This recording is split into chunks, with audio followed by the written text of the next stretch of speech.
Good morning, everyone. So today here is the second lecture, and this relates with the macroeconomics. We are going to start with the chapter number 5, money. The first chapter is related with the national income, and that we will study after when the school reopens. Okay. So now today we will talk about the chapter number 5, money. And money, in this particular chapter we are going to talk about barter system. Along with that, why the barter system has been abolished. Later on we will talk about evaluation of money, means functions of money, what are the different functions money is performing. Along with that, we will talk about the definitions of money, what is exact the money is, and later on we will, the last topic was it will be related with the money supply in India. Okay, how the government is defining that this much money is particular in the market. So before that, we'll start with the barter system. We all are aware about the barter system. Already we have studied in the class 10th in the economics. Barter system is basically related with the C2C economy. C2C means like commodity to commodity. Means in the older times, what happens, like when people is having rice and another people is having wheat, so they will exchange to each other. That is called barter system. Okay, and the money has basically stopped this barter system, but there are some reasons to that we will not continue the barter system. So that is, these are some. First one, that is search cost. The search cost was very much, because we have to find out one particular person who required our goods, and we require and whatever we required, that must be having with that particular person. So that was very much, the search cost was very high at that time.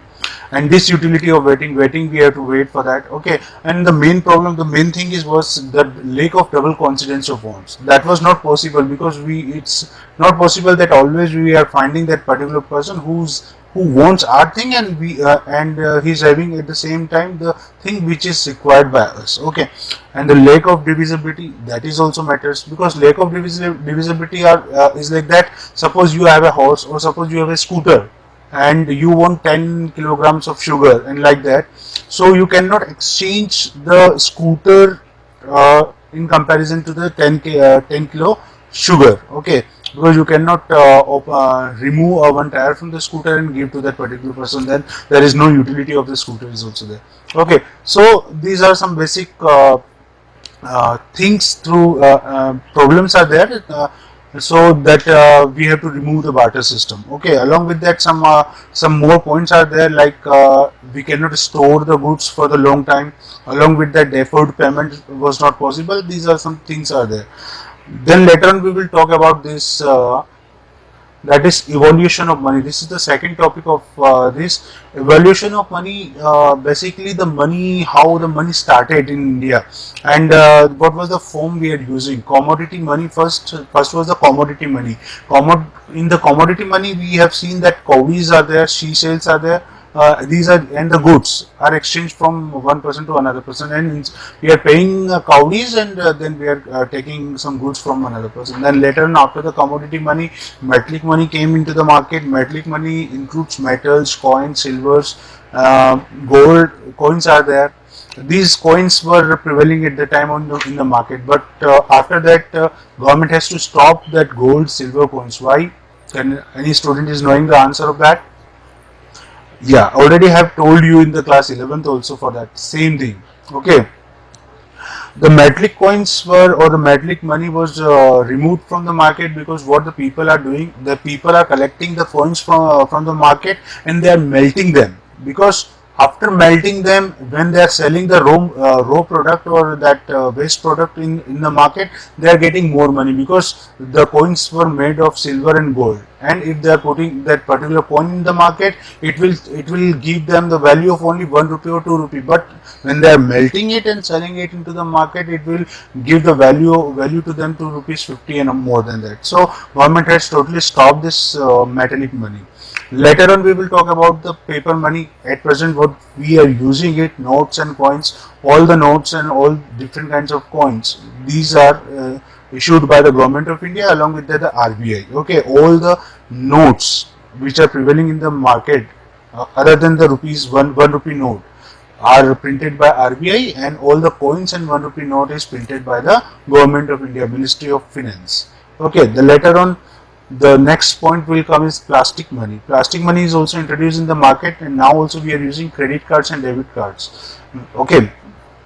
And then finally, we are using cryptocurrency. Cryptocurrency is basically digital currency, digital money, which the digital India movement is also going on in India. So everybody is knowing about this. Okay. So this was the second topic, and this topic was related with the evolution of money. Okay. Then we will move about. Then we'll talk about the RBI already about notes. I have talked with you money.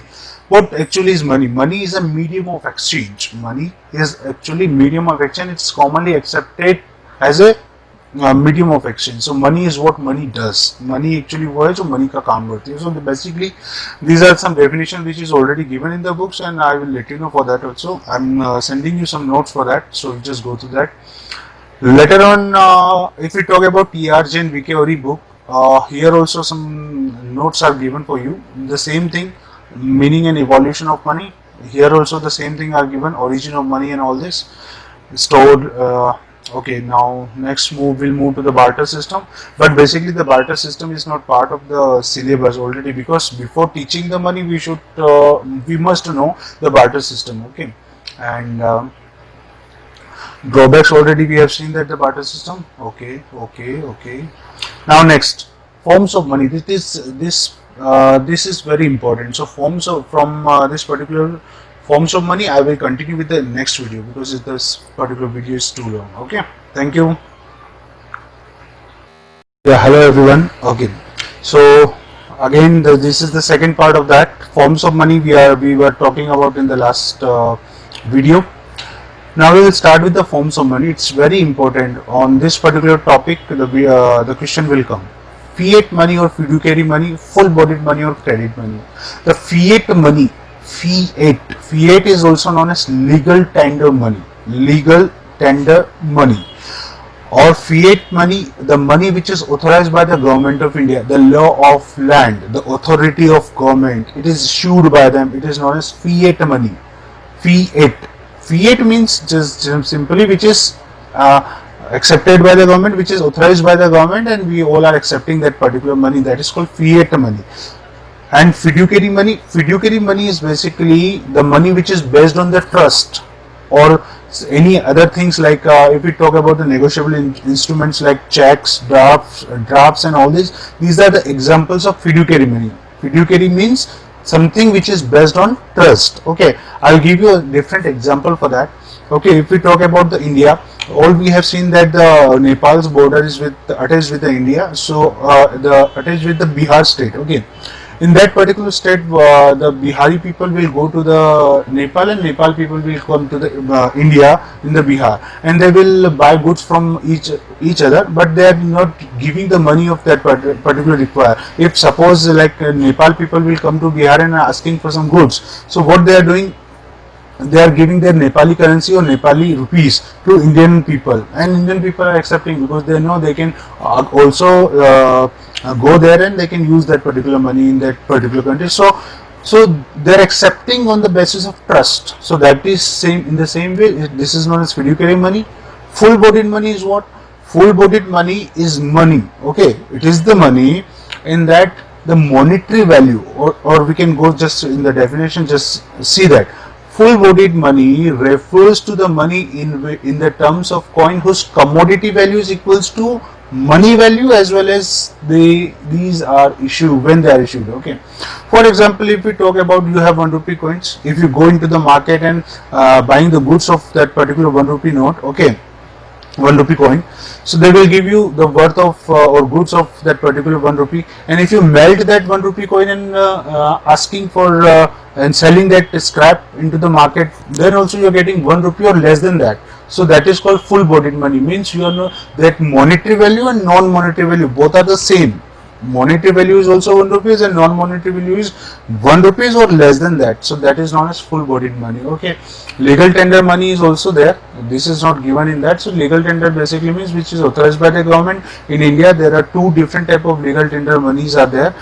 Limited legal tender and what we can say, that is unlimited legal tender. Okay, limited legal tender is that you are allowed to accept only at a particular particular money. Like suppose 25 paisa coin, you are allowed to accept only rupees 25 only, and 50 paisa coin you are allowed to accept only 10 rupees. If you are accepting more than that, then it's okay. But if somebody is giving you 50 paisa coin of 100 rupees, you can deny that, okay, because that is limited legal tender only. But in India, all the notes, okay, these are the unlimited legal tender. All the notes and more than 1 rupee coins and 1 rupee coin, these are the unlimited legal tender. So anybody is giving you, if you are asking 1000 rupees from anybody and he is giving you 1000 rupees in terms of coins, 1 rupee coin, then also you have to accept it. You cannot deny that, okay. So legal tender is there. Okay, these are some basically types of money, or we will talk about the measures of money supply. Money supply basically means in the market, how we can say that this is the particular money supply is available in the India. So there are 4 measures are given by Indian government or RBI, that is M1, M2, M3 and M4. So basically in your course only M1 is there. Okay, no need to study about M2, M3, M4. If you want, we can just go through that. In my notes, all M1, M2, M3, M4 are given. So just go through that. Okay. M1 is what basically what M1 is there. So M1 is basically related with the money which you have in your bank account. Okay, the money which you have in your bank accounts. Okay, C means, what is C? M1, C means the currency held by the public. DD means the demand deposits, and OD means other deposit. Means the currency which you are having in your own pocket, which is having in your bank account, and other deposits of RBI. All these, if we sum up, then it is known as money supply. Basically M1, M2, M3, M4 are there. M3 is the exact measurement of money supply in the market. Okay, so this is all about this chapter, and you just go through that. Just read it thoroughly, and whatever the questions, doubts you have, just let me know. Make a notes of that and send me personally on my WhatsApp numbers. I am going to check that and make a copy of economics. Okay, thank you everyone. Okay, best of luck.